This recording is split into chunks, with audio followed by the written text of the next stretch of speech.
তো শুরুতেই আপনাদের সবচেয়ে ভালো ইনফরমেশন যেটা দিব সেটা হচ্ছে এই বক্সটা থেকে, মানে 3 থেকে 4 লিটার বক্সে যদি আপনারা এই পদ্ধতিতে ডাফনিয়া কালচার করতে পারেন, তাহলে ধরেন এই একটা ব্রিডিং বক্স এখানে বাচ্চা আছে আর কি। তো এই একটা ব্রিডিং বক্সে ধরেন আপনার 300 বাচ্চা আছে।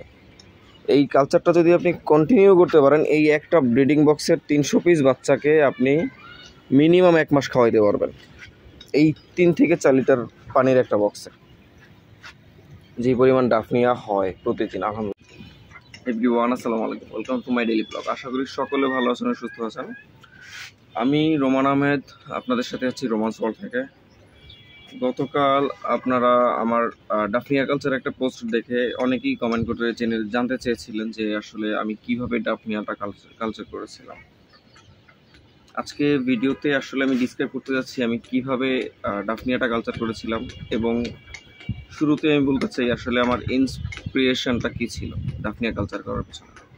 তো চলুন ভিডিওটি না টেনে একদম শেষ পর্যন্ত দেখুন, ইনশাল্লাহ অনেক কিছু জানতে পারবেন। আর আশা করি এটাতে নতুনভাবে ডাফনিয়া কালচার করা অনেক ইনফরমেশন জানতে পারবেন ইনশাল্লাহ।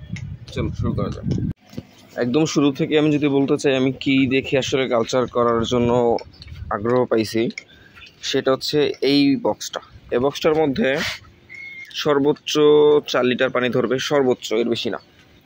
তো আপনারা সবাই জানেন আমি যেহেতু টুকটাক বেটা ফিশের বেবি করার চেষ্টা করি, ব্রিড করার চেষ্টা করি, তো আমার ডাফনিয়া অবশ্যই লাগে।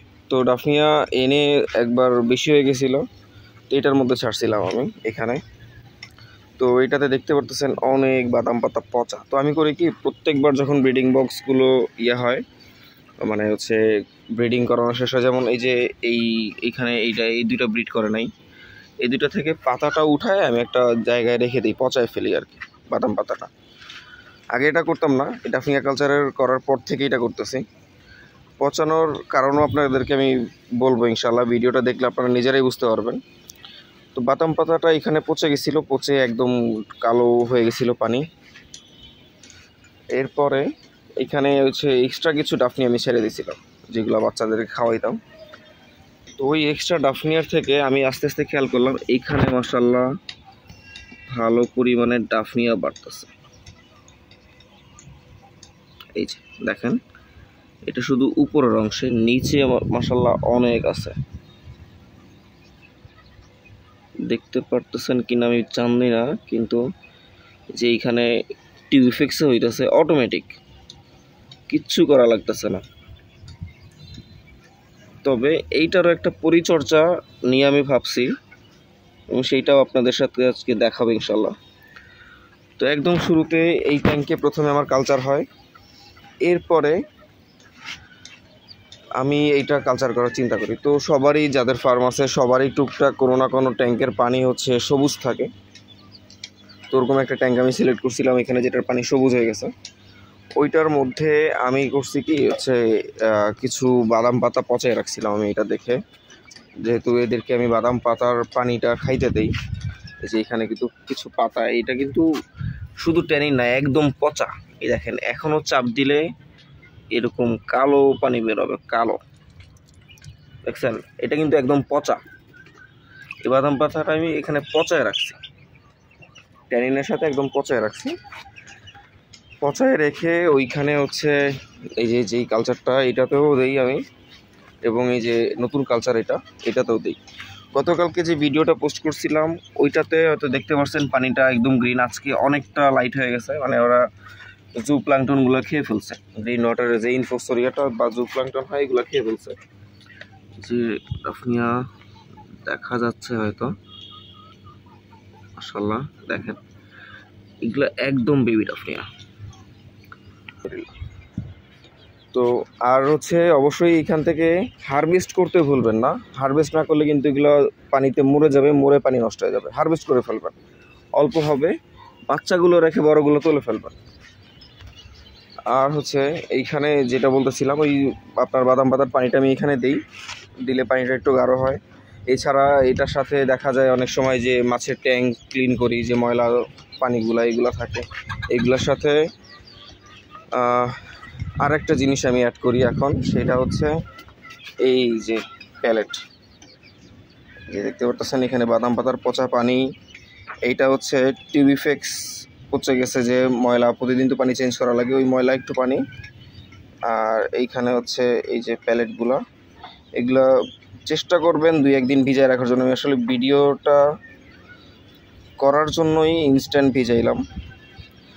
খুব ভালো হয় যদি 2-3 দিন ভিজায় রাখা যায়, তাইলে এইটার মধ্যে ব্যাকটেরিয়াটা গ্রো করবে আর তখন ডাফনিয়াটা খাইতে পারবে। আমি খাবার রেগুলার দেই না, 1 দিন বা 2 দিন পর পর দেই, বা যখন কালচার অনেক বেশি হয়, মানে কালচারের মধ্যে মাছ বেশি বা ডাফনিয়া বেশি হয়ে যায়, তখন আমি আসলে এই খাবারটা দেই, এছাড়া দেই না।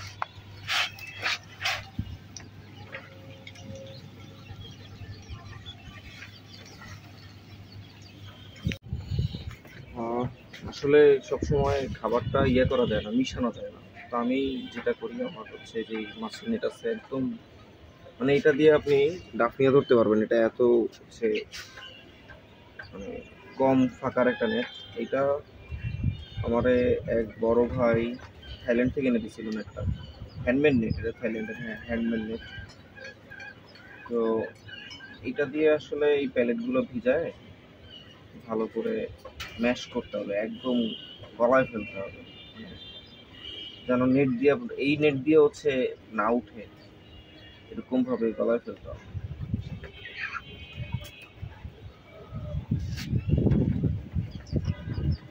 যে দেখেন মোটামুটি শেষ। এইখানে কিন্তু অনেক খাবার হয়েছে, এই সবগুলো দেওয়া যাবে না, খুবই অল্প পরিমাণে দিতে হবে, যেহেতু ডাফনিয়া কম এটাতে, ওইটাতে একটু বেশি, ওইটাতে ওই হিসাবেই দিব। কোনটা কতটুকু দিব দেখাই দিচ্ছে আপনার।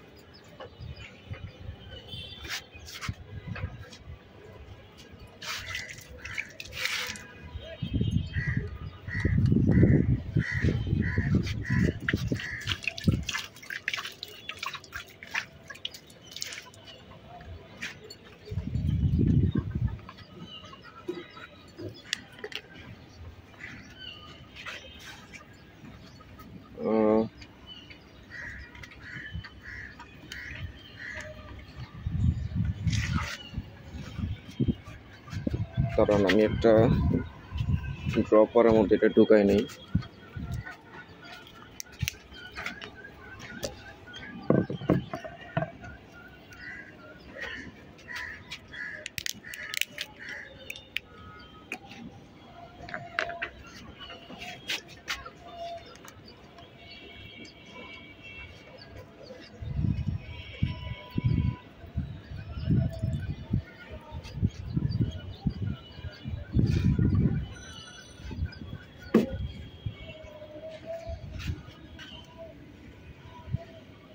এই যে দেখেন, যেখানে ডাফনিয়া বেশি এইখানে একটু একটু, মানে আপনারা বেটা ফিশের বাচ্চাদেরকে যেভাবে অল্প করে খাবার দেন, এখানে একটু দিতে পারেন,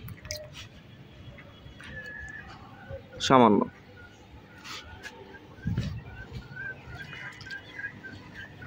এদিকেও আছে, ছড়াই দিব। তবে সব থেকে ভালো হয় খাবারটা দেওয়ার চেষ্টা করবেন সন্ধ্যায় অথবা একদম ভোরে, এখানে আরো লাগবে, দিতেছে একদম সন্ধ্যায় অথবা ভোরে।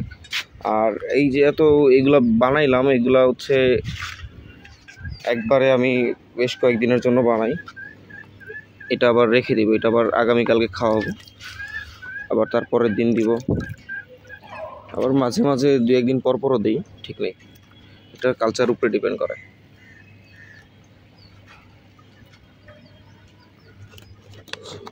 আসলে এরা এত ছোট, এদের খাওয়ার ভিডিওটা তো ওইভাবে করতে পারতেছি না, তাই দেখাইতেও পারতেছি না।